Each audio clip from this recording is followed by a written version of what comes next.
Could you give us a prediction on Chavez Jr versus Rubio? Not an easy fight. Not an easy fight. Rubio has experience. Rubio is hungry. Rubio wants to become world champion. He's been wanting this fight for so long. But I see Chavez winning a close decision. Okay, and Nonito said he'd be open to the possibility of fighting Gamboa possibly. And there's talk about Gamboa facing Rios. Who do you think would be better suited to beat Gamboa? Which fight would you prefer?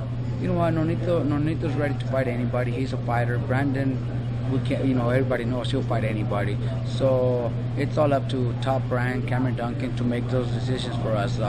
Whatever they feel it's better. If they think it's Brandon or if they think it's Nonito, then we're ready to do it. My fighters are ready to fight anybody.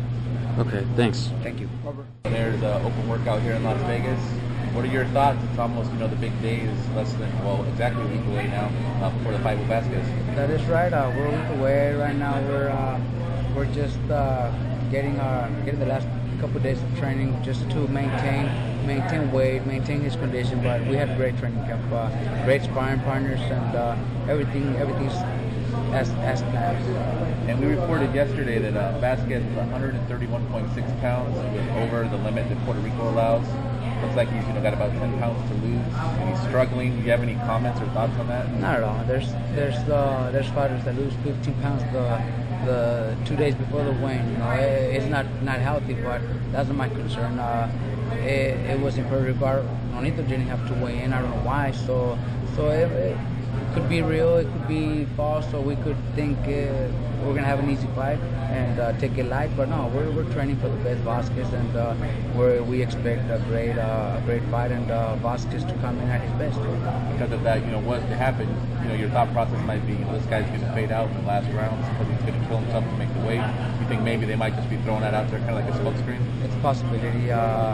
That's a possibility, and I think that we don't take that as a plus for us. We want the best Vazquez in there. We trained and we're in shape to go 12 hard rounds. So if it's 12 hard rounds that Vazquez brings, that's what we're gonna get. We don't expect a Vazquez that's gonna fade, because I know he's a great champion and one that's always in great shape. So we're not waiting for that. Everything that I've heard from Puerto Rico is that Vazquez is looking to pressure Nonito. He wants to bring the fight to Nonito and show that he's a bigger guy. From what you've seen of Vazquez, what kind of fight are you expecting? And give us a little bit of the game plan that you think. Well, Vazquez is a great fighter, and if that's his game plan, I feel that I truly believe that he's not going to come out just trying to bully Nonito around, because Nonito's very skillful. He's going to get cut. Yeah. I think he's going to if he tries that once the first couple rounds, he feels Nonito's power, then it'll be more of a strategy to fight. He'll probably fight smarter. I really see Vazquez moving around, not running, but moving around the ring, using the ring, and if not, then we'll be in it for a great fight, because Nonito's also prepared for the Vazquez who's in front of him, and could take his punch, and Nonito will take his, so it'll be a great fight. How is Nonito looking at 122 compared to how he looked at other weights? You know what? Much better. At 115, 118, the last 2 weeks before the fight, it's all about making weight. His body is tired. He's not as excited in the gym. He's mad, cutting weight. So this is much easier, much better for us. He's walking around 124, 125. So those last 2-3 pounds will just be the day of the win, and he's still sparring. He still sparred yesterday. Great 6 rounds, where in previous fights couldn't even spar anymore because his body was just so tired because of all the weight loss. I think that's the best thing that we could have done to go up to 122. He's mentioned a lot the Narvaez fight. Can you give us your take on what happened in this fight as far as Narvaez style of fighting in that fight? And do you see Nonito more excited now because he knows he's going to fight somebody who's going to have to be more exciting in the ring? Well, Nonito being a fighter and the way he fights, he wants to give the fans what they want to see. That's Nonito. Me as a trainer, Cameron Duncan as a manager, we won the fight, and just like I told him in the corner a couple of times, It's not your fault. Keep doing what you're doing. Win an easy decision. And we got 12 rounds of work, and he hadn't fought in almost 6 months. So I think that's the best thing that could have happened. You know, somebody that didn't. It's not Nonito's fault that Narvaez didn't want to fight. So we got 12 rounds. Now we're going in against somebody that we expect to give us a great fight, and it should be a great fight, and that Nonito's excited about it. From the tapes or where you had study of Narvaez, did it surprise you the way he fought, or were you expecting him to kind of have that style in there? It did surprise me because being a fighter that's moving up in weight, because he wants to do what many fighters do, win titles in different weight divisions, and coming from being a world champion with 17 title defenses at 112, then 115 and won the title. So I thought he was going to come out and wanting to win the fight, to win his 3rd title and make history in Argentina because of all those title defenses that he's had. But that is his style, and there's nothing we could do about it. Did it surprise you the way he was celebrating at the end of the fight? Well, because he survived. He didn't get hit, he didn't get dropped, he didn't get hurt. Yeah. So he gets to come down to 115 and still be a world champion and still defend his title, and he'll have plenty of title defenses. He's not hurt, yeah. So sure, exactly. That was for him, that was a victory. Yeah. We're hearing a lot about Gamboa, Rios possibly fighting each other, possibly fighting in the same card. What can you tell us about that, and what do you think about that? I've been hearing the same thing, and until Cameron Duncan tells me it's done, we have a contract, then that's when we could say that we're fighting him. We leave it up to Cameron. He's the best at this when it comes to who we fight and where we fight. I think there's nobody better than Cameron, so we leave it all up to him. He seemed like he struggled a little bit with the weight in the last fight. You as his trainer, would you recommend that he stay for one more fight, or you think he needs to just move up? What we're trying to do is he's never had a dietitian with him. This time, for the past month or so, we've already had somebody feeding him every day. His weight's already coming down. So if it's because Top Rank and Cameron Duncan want to do the Gamboa fight, it'll be a great fight for the fans, for Brandon, for everybody. So we're giving it another try with the specialist feeding him every day. Hopefully we could definitely make the weight healthy. But after this, we'll go to 140. One more question. Rigondeaux, there's a lot of talk now because he won that title, and Nonito's in the same weight. Nonito doesn't seem like he's too thrilled about that fight. What do you think about Rigondeaux and the possibility of Nonito fighting him? There's a lot of fights out there for Nonito. If it's Rigo, then it's going to be Cameron and Top Rank who make that decision. But there's a lot of fights that make more sense if we're talking about business. Arce's out there, and there's this fighter from Japan. I don't even know his name. He's there you go, him.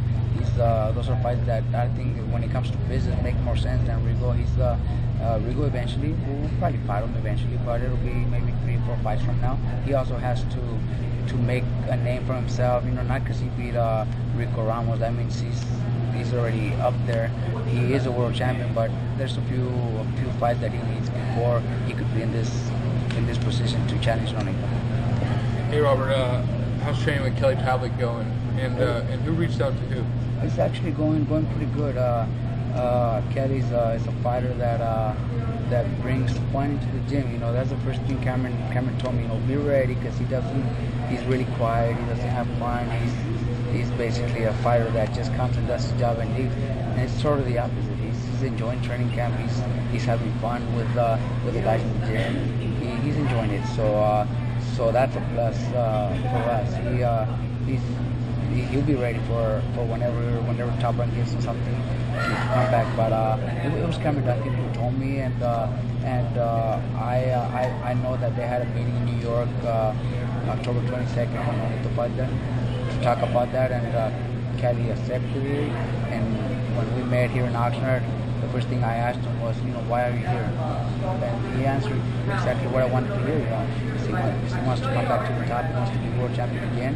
And he didn't say, it's because Cameron sent me, or it's because Top Rank told me to come here. No, he wants to be world champion again, and he wants to come make it to the top again. So we started training after that. How long are you planning on staying there? Well, we got him. The place where he's staying, it's already paid for 6 months. So at least 6 months he's there. He's stuck. but he already thought about, we're talking with different guys in the gym, because there's so many in the gym that are not from Oxnard, that live in Oxnard already, but not from Oxnard. And he already mentioned, buying himself his own little place after this. So hopefully he likes the weather. Compared to the East Coast, he's loving it. He's loving the weather, and says that his wife's going to come over in the next couple of weeks to visit, and hopefully everything starts from there. Real quick, there's a lot of stuff to do in California. Do you guys worry about at night that he might go out and slip into some bad habits, or do you have to watch him? Not in Oxnard, and not with an hour from LA. Not with the people that he's around. We got nothing but fighters around him. The hotel where he's staying, that's where all my fighters stay. So they're already friends. They eat together. They do everything together. They ride. They drive to the gym together. So there's no time for that. And he's focused. He's ready, and he's mentally ready to make it to the top. So I don't see that happening. And if it does, there's nothing I could do about it. But I don't see that happening. What are your goals, and what improvements are you looking to make as far as Kelly goes? I can't change his style. Kelly's was already a great fighter before, had great wins. There's just little things that I'm trying to bring with him. His left. I'm using a lot of jabs, hooks, and uppercuts with the left hand. That's what we're doing basically. Nothing but left. Sometimes a few rights, but mostly left. His left hand is what I'm working on. His footwork, a little more head movement, but his style is not there. Just with those things that I'm adding to his style, I think it should be a plus. Plus, he's young, he's hungry, he's still strong. So I don't see anything stopping him. One more question for me. Berto versus Ortiz. Thoughts? It's gonna be a hell of a fight. I don't know what the odds are, but it's a pretty even fight. Ortiz already beat him, so I think he's got that advantage. But it could also work against him, where maybe he thinks it's gonna be the same thing. But what I hear, Berto's training very hard and is in great shape for this fight. So I expect a great fight. I'll watch it as a fan, and actually I think I'm gonna be there because I'm working with another guy that's gonna be fighting that card. So it'll be a good fight to watch. Real quick, your younger brother, Mikey Garcia, we see you fighting Burnaby Concepcion. What are your thoughts on that fight? That's another thing that's what we heard, and until we have a contract, and until Cameron confirms that that's who we're fighting, then that's what we'll get ready for, because they mentioned Concepcion. Well, they're mentioning Concepcion now, but they were mentioning some other kids before that. There you go, before that. So until we have a contract, or until Cameron tells me it's done and that's what we're fighting, then we'll be ready for it. But if it's Concepcion, it's going to be a perfect fight for Mikey. I think Concepcion is a perfect style to bring a great fight, not because it's going to be easy, but because it's going to be a great fight. And if we're preparing to fight the winner of that title fight, Salido and Juanma, then we got to fight. We have to have a good fight before that, and I think Concepcion is going to bring a good fight into that night. You look at that kind of as a showcase fight, being Concepcion has a lot of power, but he's a little bit sloppy in there.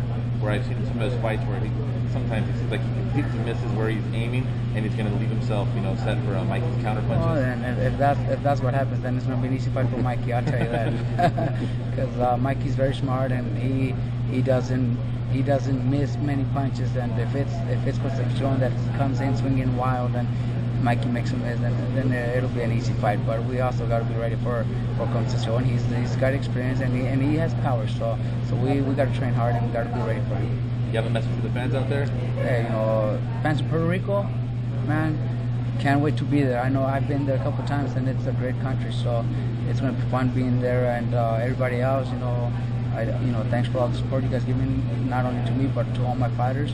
We're just getting started. There's many more to come. Thank you. Mixed martial arts. Are you familiar with the sport? I don't follow it. Not at all. I don't follow it, bro. No, not at all. Are you guys worried about going head to head with it on? I seen that fight that same night that Pacquiao fought Marquez. That guy from Mexico. What's his name? Well, he's not from Mexico, but he's Mexican. Cain Velasquez. I seen him get beat, but that's all I know. I didn't even know there was another card this Saturday. Nick Diaz versus Carlos Condit. Yeah. Not familiar with either one of those fighters? At all. Okay. Because I know Nonito has cornered with Frank Mir as a heavyweight. Yeah, I'm not familiar with that. I didn't even know there was a card that same day. So, yeah, I'd be the wrong person to ask. Okay. All right.